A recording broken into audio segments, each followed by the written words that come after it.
Hello students, आज genetics का topics का फर्स्ट चैप्टर है जिसे हम वंशागति और विविधता कहते हैं। इस चैप्टर में सबसे महत्वपूर्ण क्वेश्चन क्या होते हैं?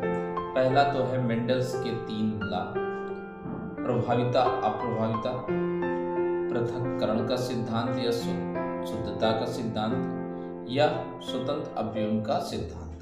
ओके, इसके बाद नेक्स्ट क्वेश्चन में मेंडल द्वारा प्रयोग किए गए 7 जोड़ी विपरीत लक्षण वाले का अध्ययन करना। फिर नेक्स्ट क्वेश्चन इंपॉर्टेंट बनता है जाके सह-प्रभाविता किसे कहते हैं। इसके बाद नेक्स्ट क्वेश्चन आता है अपूर्ण प्रभाविता किसे कहते हैं, जो पोल ओरेंज ने दिया था। इसके बाद आता है बहु एलील्स यानी ब्लड से संबंधित क्वेश्चन आता है। फिर आता है लिंग सैलर्स, सेक्स लिंक्ड से क्वेश्चन आता है, वर्णधानता यानी कलर ब्लाइंडनेस, और haemophilia very very most important question होता है। इसके बाद सेक्स डिटर्मिनेशन ऑफ बर्ड्स, पक्षियों में लिंग निर्धारण, ठीक, इंसेक्ट में लिंग निर्धारण सेक्स डिटर्मिनेशन, और ह्यूमन में सेक्स डिटर्मिनेशन का भी क्वेश्चन होता है।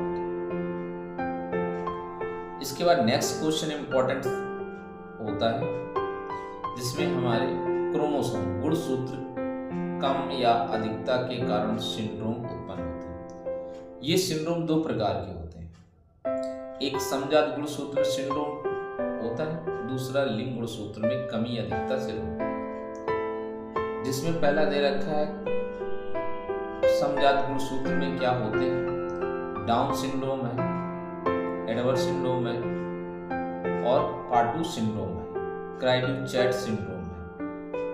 ये चारों सिंड्रोम ज्यादातर ऑटोसोम क्रोमोसोम्स में की कमी या अधिकता के कारण डिजीज उत्पन्न होते हैं। अब आते हैं लिंग सेक्स क्रोमोसोम में जो अधिकता या कमी होती है, एक क्लाइफिल्टर सिंड्रोम है और एक है Turner syndrome. Turner syndrome chromosome less होता है, कम की वजह से होता है, और टर्नर सिंड्रोम है क्रोमोसोम की और क्लाइफिल्टर अधिकता के कारण होता है, टर्नर सिंड्रोम कम की वजह से होता है।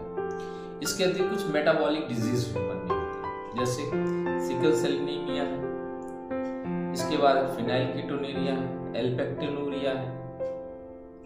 इन सबसे वेरी मोस्ट इंपॉर्टेंट, कम से कम बहुत सारा क्वेश्चन पूछा जाता, आप इन टॉपिक्स पर विशेष ध्यान दें जो आपके बोर्ड एग्जाम में इंपॉर्टेंट्स हैं। ओके, इस चैनल को सब्सक्राइब करिए, लाइक करिए तथा अपने इंटर के फ्रेंड सर्कल में इस